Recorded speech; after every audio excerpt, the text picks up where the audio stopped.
अब इन भगवानों की थोड़ी सी सतिथि बताते हैं, इनकी आयु समझाते हैं आपको। ब्रह्मा जी की आयु से आप परिचित हैं, क्योंकि हमारे भांड जो गुरु थे ये इतनी तब बताया करते थे कि ब्रह्मा जी की आयु 100 वर्ष की है। वो अब दास बताएगा वो 100 वर्ष बनते कैसे हैं, उनको तो ये भी ज्ञान नहीं था। आइए दर्शकों देखते हैं विस्तार से। श्री ब्रह्मा जी का एक दिन 1008 चतुर्युग होता है। एक ब्रह्मा जी के दिन में 14 इंद्रों का शासन काल पूरा होता है। एक इंद्र का शासन काल 72 चौकड़ी युग का होता है। एक चौकड़ी चतुर्युग में 4 युग होते हैं। सतयुग जो 17,28,000 वर्षों का होता है। त्रेता युग जो 12,96,000 वर्षों का होता है। द्वापर युग जो 8,64,000 वर्षों का होता है। कलयुग जो 4,32,000 वर्षों का होता है। इसी को सीधा 1000 चतुर्युग कहते हैं। फिर 1000 चतुर्युग वास्तव में 1008 चतुर्युग की होती है। ब्रह्मा की आयु, ब्रह्मा की रात्रि 1000 चतुर्युग की होती है तथा इतना ही दिन होता है।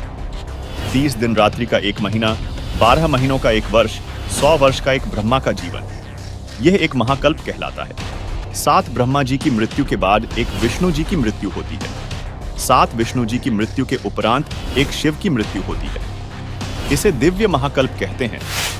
70,000 त्रिलोकीय शिव की मृत्यु के बाद एक ब्रह्मलोकीय शिव अर्थात काल ब्रह्म की मृत्यु परब्रह्म के एक युग के बाद होती है।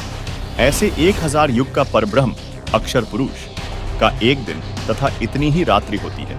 30 दिन रात का एक महीना, 12 महीनों का एक वर्ष तथा 100 वर्ष की परब्रह्म द्वितीय अव्यक्त की आयु होती है। इतनी लंबी आयु है अक्षर पुरुष की, फिर भी मृत्यु है, इसलिए इसको अक्षर कहने लगे। अक्षर माने अविनाशी होता है, लेकिन ये अविनाशी नहीं है, लेकिन अविनाशी से कम भी नहीं है। इतनी लंबी उम्र में मरेगा लेकिन फिर भी मृत्यु है।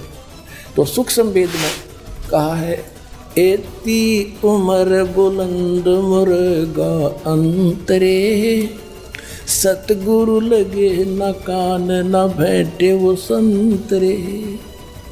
इतनी लंबी आयु होने के बाद भी मृत्यु होगी, क्योंकि आपको वो तत्वदर्शी संत नहीं मिला।